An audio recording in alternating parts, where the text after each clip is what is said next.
송지원 아나운서가 진행하는 KBS 창원 라디오 라이브 경남을 함께하고 계십니다.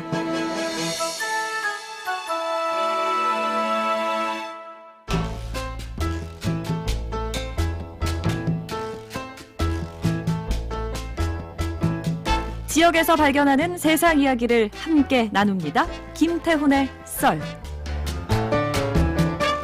지역 스토리텔링 연구소 김태훈 소장과 함께합니다. 소장님 안녕하세요.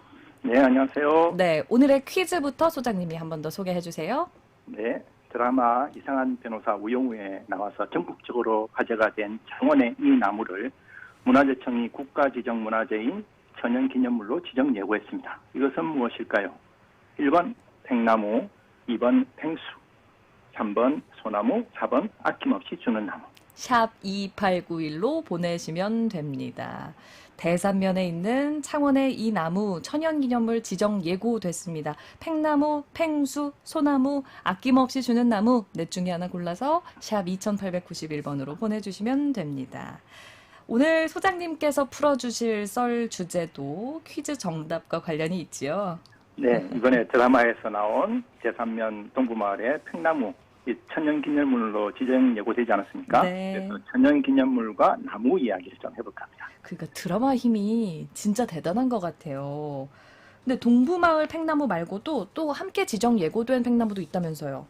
네, 이번에 이제 팽나무, 우리 팽나무 말고, 우리로 할게요. 우리 네. 팽나무 말고, 좀, 그 청와대 안에 있는 로고수들 6그루가 같이 지정이 됐거든요. 예. 조금 이해가 안 되는 부분이 그 로고수들이 100살에서 한 230살까지래요. 네. 우리 팽나무에 비하면 굉장히 젊은 나무들인데. 한 절반 정도에 해당하는. 예, 아마 뭐 역사적이거나 뭐 학술적인 가치 때문에 지정이 된 것 같은데. 네. 조금 뭐랄까 우리 팽나무에 좀 더 주목받았으면 좋겠는데. 또 우리한테 얹혀가는 거 아닐까도 싶은데요. 우리 예, 팽나무한테. 좀 우리 드라마 때문에 이 지정하는 거 아니냐 하는 그런 좀 눈치를 보는 게 아닐까. 네. 뭐 이런 좀 생각을 해봅니다. 예, 네, 100% 제 추측입니다. 예. 예, 예. 근데 천연기념물 중에 나무가 얼마나 되나요? 꽤 많이 있는데요. 근데 이제 그래요? 워낙 기본적으로 수령이 많잖아요. 네. 그러다 보니까 재해라든지 태풍 때문에 또 이렇게 사라지는 나무들도 꽤 있습니다. 현재 이제 천연기념물 중에서는 약 170여 그루가 이제 지정이 돼 있다고 해요. 우리가 많이 아는 뭐 속리산에 있는 정이품송이라든지 네. 조계사에 있는 백송, 그 용문사에 있는 은행나무, 화엄사에 있는 올본나무 뭐 이 정도 될 것 같아요. 근데 이제 나무 종류를 보니까 네. 은행나무가 23그루로 제일 많고 다음 이제 느티나무가 18그루, 소나무 15그루, 상나무가 11그루.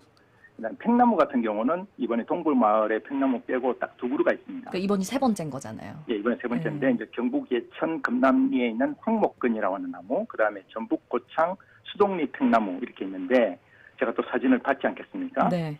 이 두 나무와 비교해 봤을 때 그냥 우리 팽나무가 훨씬 잘생겼다.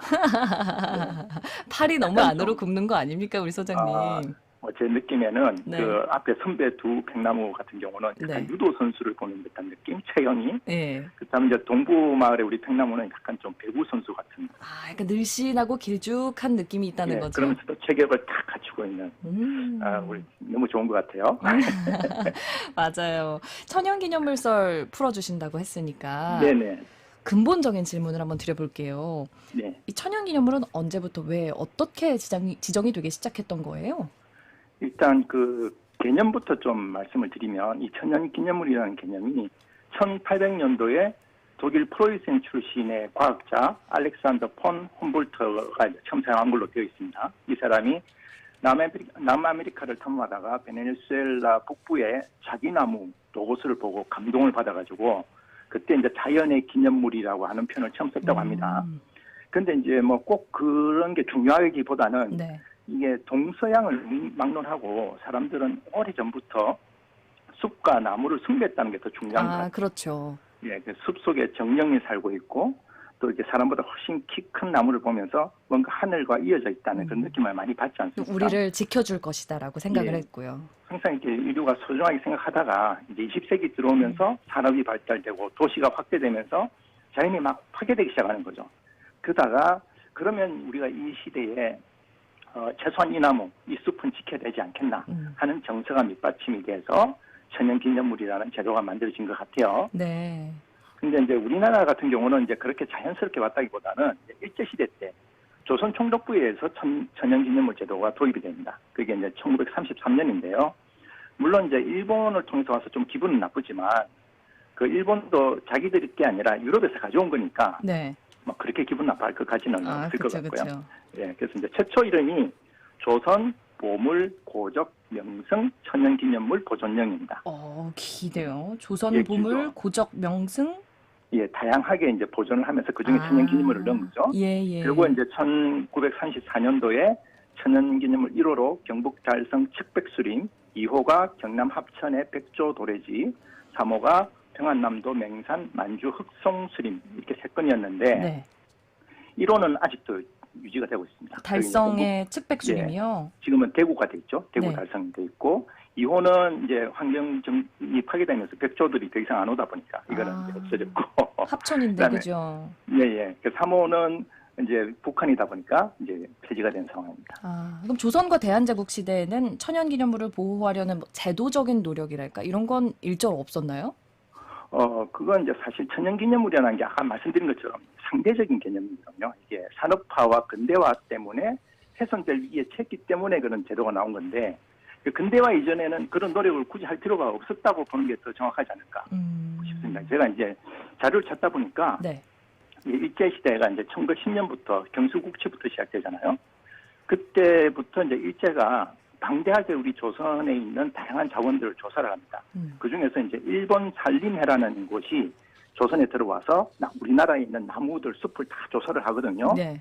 그래서 1919년도 우리 3.1운동이 일어났던 그때 조선 총독부가 발행한 보고서가 조선 거수, 노수, 명목지라는 게 있습니다. 노고수의 명목지인 거죠. 예. 그래서 전국에 약 노고수 5,330여 그루를 조사를 했더라고요. 근데 이제 그게 뭐 나무뿐만이 아니라 그 나무에 얽힌 여러 가지 이야기들, 마을 사람들과의 관계 이런 것들 다 조사를 했는데 예. 그때 보니까 한 5가지로 분류를 했어요. 이제 그 나무 중에 첫 번째가 신목. 신목은 신령이 깃든 나무. 신령이 깃든 나무. 예. 그리고 이제 당산목. 당산목은 이제 성황당이나 신당 뒤에 서 있는 나무. 신당 뒤에 있는 거. 예. 그리고 이제 정자목 우리가 잘 아는 이거는 이제 우리 생나무도 마찬가지죠. 사람들이 쉬는 곳이죠. 예. 그늘을 만들어주고 마을의 어떤 이정표 같은. 네. 그다음에 명목이라고 있는데 그것은 이제 왕족이라든지 위인이 심은 나무, 기념식수 한 거죠. 그다음에 이제 나머지가 수라는 건데 이거는 이제 기능적인 어떤 나무입니다. 방풍을 한다든지 방수를 한다는 어떤 기능성 목적으로 이렇게 보면. 우리 조선시대에 이미 나무를 굉장히 소중하게 다뤘기 때문에 그렇죠. 예, 그 천연기념물 제도가 없었다 이렇게 얘기할 수는 없는 거죠. 근데 우리나라 나무를 일본이 네. 그렇게 하나하나 막 세세하게까지 연구를 했다는 게 사실은 좀 이렇게 뭐 썩 유쾌하진 않고 네네. 그 전에 우리는 도대체 뭐 한 건가 이런 생각도 들거든요, 사실은. 네네. 일본은 왜 그렇게 열심히 조사를 했을까요? 이게 이제 제국주의의 특징인데 이 식민지를 만드는 궁극적인 목적이 수탈 아니겠습니까? 예. 그 수탈을 하려면 뭐가 있는지 알아야죠. 뭔가를 알아야 뺏어간다 이거군요. 예, 그래서 정확하게 알아야지 이게 좀 영양가 있게 뺏어간다. 이런 거기 때문에 네. 구석구석 이렇게 다 조사를 한 건데 예. 물론 이제 그렇다고 해서 나무를 빼간 건 아니에요. 왜냐하면 이제 나무를 확인을 하면 그 동네라든지 그 동네에 얽힌 스토리라든지 문화라든지 이런 걸 알 수 있기 때문에 그렇게 조사를 한 거거든요. 예. 한편으로는 또 우리가 입장을 바꿔서 지키려고 하는 입장에서는 또 이렇게 우리도 좀 조사를 하고 기록을 하는 게 좀 중요하지 않겠나 맞아요. 하는 생각이 듭니다. 그런 면에서 이제 우리 팽나무, 동부마을 팽나무 같은 경우에 조금 아쉬운 부분이 네. 이번에 이제 천연기념물 지정이 예고되기 전에 보호수로 지정이 돼 있었는데요. 네.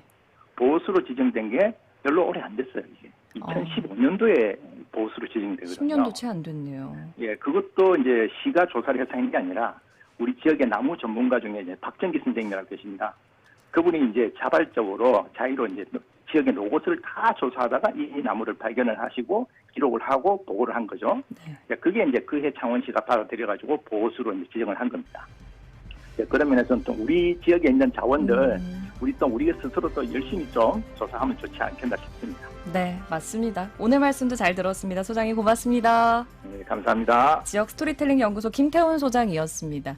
2430님이요. 내 고향 대산에 이런 경사가 있으니 너무 좋습니다. 주변 환경이 좋아요. 얘기해 주셨네요. 752-1903-2430 세 분께 커피 교환권 선물로 보내드리겠습니다. 오늘 퀴즈 정답은 1번 팽나무였습니다. 다음 주 월요일 5시 5분에 다시 인사